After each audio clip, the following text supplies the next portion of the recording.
بسم اللہ الرحمن الرحیم۔ کس کی آمد ہے، یہ کیسی چمن آرائی ہے، ہر طرف پھول مہکتے ہیں، بہار آئی ہے۔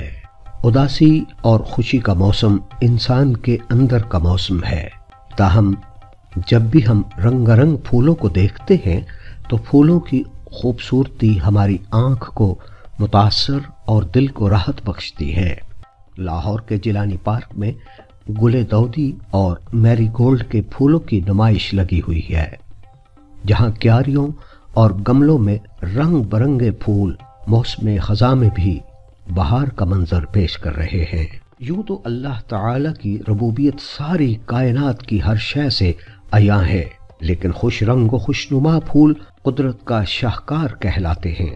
قدرت نے پھولوں میں صرف خوبصورتی ہی نہیں رکھی ہے بلکہ طرح طرح کی خوشبو بھی پیدا کی ہے جو دل و دماغ کو معطر کر دیتی ہے۔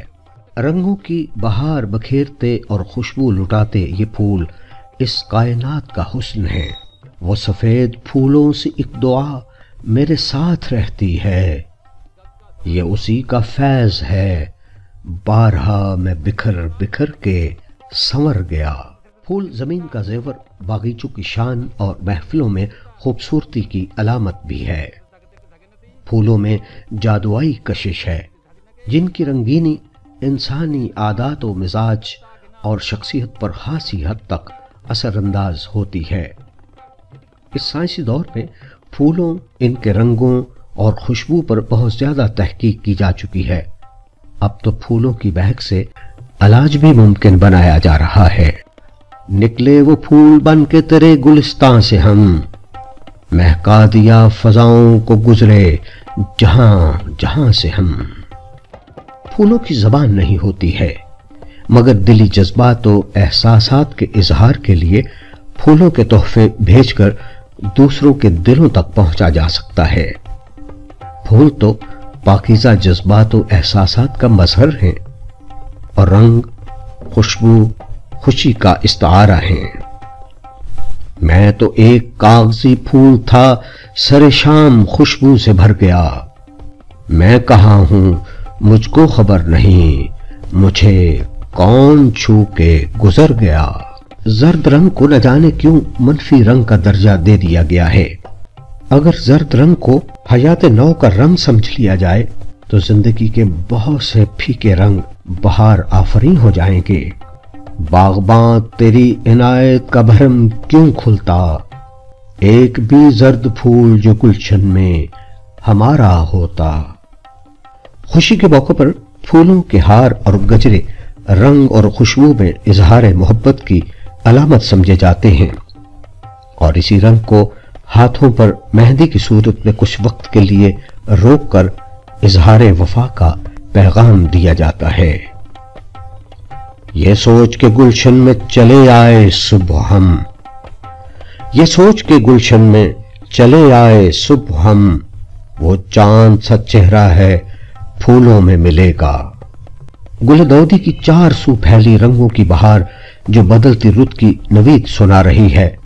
پتجھڑ اپنے جوبن پر ہے، موسم میں خنکی کا احساس پیدا ہوتے ہی گل دودی گویا خزاں سے علیحدگی کا اظہار کرنے کے لیے کھل اٹھے ہیں۔ یہی وجہ ہے کہ گل دودی کی بھینی بھینی خوشبو رنگوں کے امتزاج سے مل کر دلوں کو لبھا رہی ہے۔ فصل گل دھوم سے آئی ہے پرے رشک بہاراں، ایک تیرے پاس نہ ہونے سے خزاں ٹھہری ہے۔ پھول اپنے اندر اتنی قوت رکھتے ہیں کہ انہیں سونگھنے اور چھونے سے اعصاب پر اچھے اثرات مرتب ہوتے ہیں۔ بعض اوقات پھولوں کو دیکھ کر ہی دل باغ باغ ہو جاتا ہے، چڑچڑاپن دور اور موڈ بدل جاتا ہے۔ سنا ہے بولے تو باتوں سے پھول جھڑتے ہیں، یہ بات ہے تو چلو بات کر کے دیکھتے ہیں۔ رنگ، خوشبو، یادیں جب ایک جگہ اکٹھی ہو جاتی ہیں تو احساسات اشعار کے پیرہن میں ڈھل جاتے ہیں۔